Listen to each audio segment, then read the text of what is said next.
महासु भक्तों को सादर साधुवाद नमस्कार। मैं हूं मनोज इस्टवाल, जो कि आपके समक्ष महासुदेवा की कुछ लीलाओं के कुछ अंशों के अलावा महासुदेव के भाई चालदा महाराज की थैना से लखवाड़ तक की यात्रा का ब्यौरा प्रस्तुत करने की चेष्टा कर रहा हूं। मुझे पता है कि कई प्रसंग अज्ञानतावश ऐसे भी हो सकते हैं जिनकी मुझे जानकारी न हो, फिर भी जितनी जानकारी प्रभु इच्छा से आपके समक्ष लाने की कोशिश कर रहा हूँ, उसे मानकर मुझे चालदा महाराज की यात्रा में सहयोग प्रदान कर माफ करेंगे, इसी आशा के साथ चालदा यात्रा का प्रशोधन करें। धन्यवाद। यूँ तो संपूर्ण उत्तरांचल धर्म, संस्कृति एवं पर्यटन के लिए भारत में ही नहीं अपितु संपूर्ण विश्व में प्रसिद्ध है, लेकिन उत्तरांचल का जौनसार बाबर क्षेत्र धार्मिक परंपराओं, सांस्कृतिक विधाओं, अपने अनूठे अनुष्ठानों व रीति रिवाजों के माध्यम से संपूर्ण प्रदेश भर में अपना अलग ही स्थान बनाए हुए है। चाहे अशोक का शिलालेख हो या पांडवकालीन राजा विराट का बैराटगढ़ या फिर राजा सामुसाई व किरमिरी राक्षस के अत्याचारों से मुक्त दिलाने वाले महासु या पांच पांडवों के अनुसरणकर्ता या फिर हरि हिंदवान व लोधी रिखोला द्वारा विजित क्षेत्र या नंतराम नेगी सहित केसरी चंद की गाथा या लाखा मंडल का लाक्षा गिरा इत्यादि। यमुना नदी व टॉन्स से गिरा यह जौनसार बाबर क्षेत्र अपने इतिहास को जहां अपने लोकगीतों, लोक नृत्यों, हारुल, झेंता, रासो, जंगू, बाजू, भाभी व जंगबाजी के माध्यम से ज्यों का त्यों संजोए हुए है, वहीं यहाँ का पहनाव व लोक परंपराएं अभी तक ज्यों की त्यों जीवित हैं। इसलिए यहाँ की संस्कृति और सांस्कृतिक विरासत को चिरायु समझा जाता रहा है। धर्म व आस्था में अटूट विश्वास रखने वाले इस क्षेत्र के लोगों का अपने देवता महासु के प्रति अगाध प्रेम और भक्ति भावना है, जिसका उदाहरण महासु के जागड़े में दिखने को मिलता है। सन 1952-53 में खत लखवाड़ के लखवाड़ गांव से थैना खत पंजगांव आए महासु देवता के छोटे भाई चालदा महाराज की टोली यात्रा में उमड़े जन समुदाय को देखकर अपने देवता के प्रति आस्था की जीती जागती मिसाल चालदा यात्रा के दौरान दिखने को मिलती है, जिसमें खत डमटाड़, फरटाड़ और खत लखवाड़ के 150 पगड़ी पहने बाराती चालदा महाराज को लेने लखवाड़ से थैना पहुंचे, जहां पहले से ही पूरे जौनसार बाबर क्षेत्र के अलावा हिमांचल एवं गढ़वाल के हजारों लोग चालदा यात्रा में शामिल होने थैना पहुंचे हुए थे।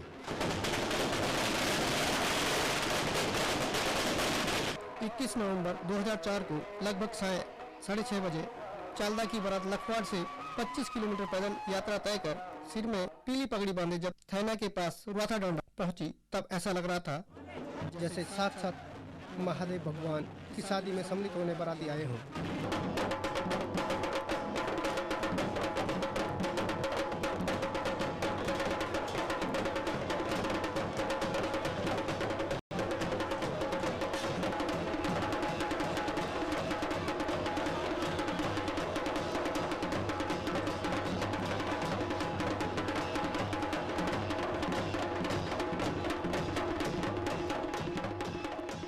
उधर थैना गांव में चालदा महाराज की विदाई में बोठा महासु ने भी कोई कोर कसर नहीं रखी हुई थी।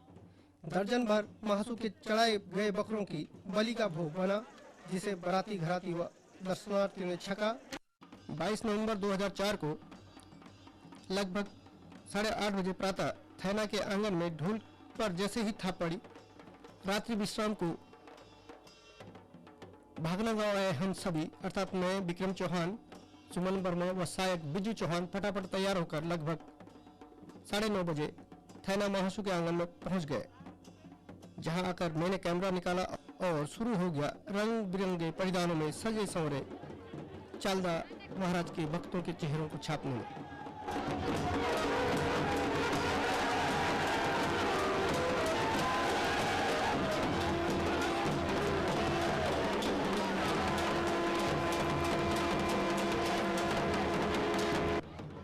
जहां देवात्माएं लड़के लड़कियों, बूढ़े बुजुर्गों पर अवतरित होकर अपने होश और हास में न होते हुए जाने कौन सी भाषा में क्या क्या बड़बड़ा कर चावल आटा फेंक कर तो अपने भवन पर मल रहे थे, इन्हें देवता के मालिक के रूप में जाना जाता है। वहीं हाथों में पर्चियों में आग में घी डालकर देवता के दर्शनों के लिए खुशबू बिखेरती व चालदा की विदाई में घंटे भर से इंतजार करती ग्रामीण महिलाएं एक टक मंदिर के द्वार पर नजरें गड़ाए महाराज की डोली निकलते देखने का इंतजार कर रही थी।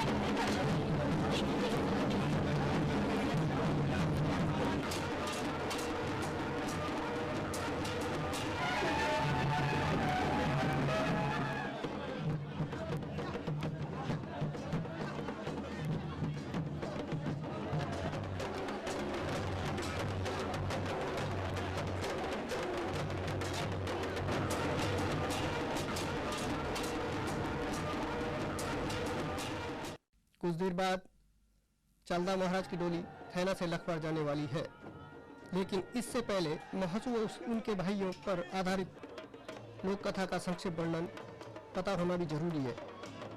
कहा जाता है कि क्रिमिरी राक्षस के भय से यह क्षेत्र भयभीत था। उसे हर रोज एक मानव बलि दी जाती थी। धीरे धीरे गांव के गांव वीरान होने लगे, जनता में हाहाकार मच गया। बाबर क्षेत्र के अंतर्गत तिमनी और हनोल के बीच मेंद्र नामक गांव में एक वृद्ध दंपति उल्ला भाट अपने इकलौते पुत्र के साथ रह रहे थे। बड़ी मिन्नतों के बाद उन्हें यह पुत्र प्राप्त हुआ था, लेकिन कुछ समय बाद उस बेटे को किरमिरी राक्षस का कालग्रास बनना था।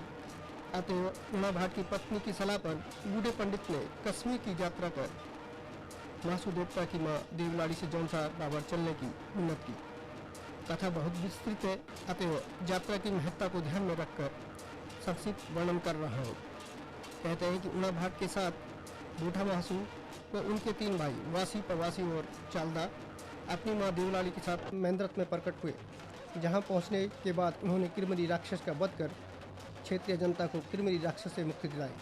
महासू अर्थात महाशिव, जिसे शिव का रौद्र अवतार भी कहा जा सकता है, जौनसर बाबर क्षेत्र में आने के पश्चात चारों भाइयों ने अपना कार्य आपस में बांट लिया। बूढ़ा महासू एक स्थान पर बैठकर राज करने लगे व चालदा महाराज 12 महीने क्षेत्र की जनता के बीच जाकर धन अर्जित करते।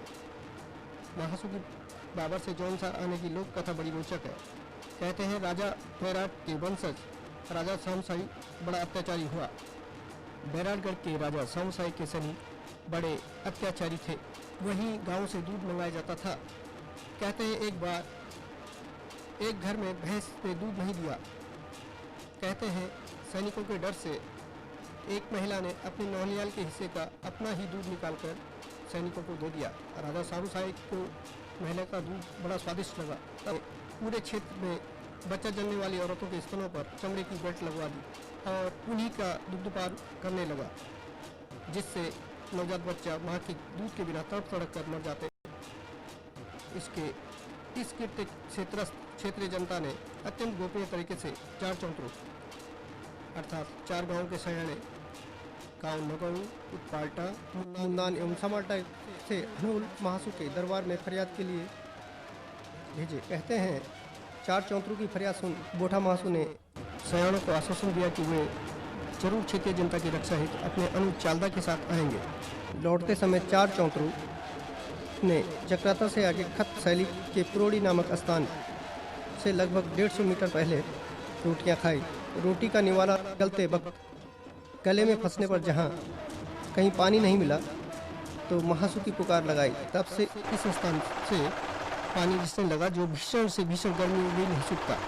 तदुपरांत महासू ने थैना पहुंचकर बैराटगढ़ के किले में बज रही नौबत सुनी। वहीं क्षेत्रीय जनता में राजा सामुसाई द्वारा किए गए अत्याचारों की हाहाकार सुनने के पश्चात महासू देवता ने अपने चमत्कार दिखाने शुरू कर दिए, जिससे राजा सामुसाई के पेट में स्वर बोलने लगे और नाक में देवदार के पेड़ जमने लगे। राजा सामुसाई को अपनी मौत निकट नजर आने लगी। सेना में भगदड़ मचने लगी और महासू देवता के प्रताप से सामुसाई का अंत हुआ। तब से थैना खतपंज गांव में महासू ने अपना प्रवास बनाया। 22 गांवों की खतपंज गांव में महासू के साथ चालदा ने भी अपना अस्थायी प्रवास रखा। कोरूखत के कस्टा गांव से 17 वर्ष पूर्व थैना पहुंचे चालदा महाराज आज 51 वर्ष बाद पुनः लखवाड़ प्रवास हेतु जा रहे हैं। बहरहाल अब पुनः मुख्य मुद्दे पर लौटते हैं। सर्वप्रथम ढोल नगाड़ों के बीच चालदा, नाग, काली एवं 52 वीरों के मालियों पर देवताओं की आत्माएं खेलने लगी।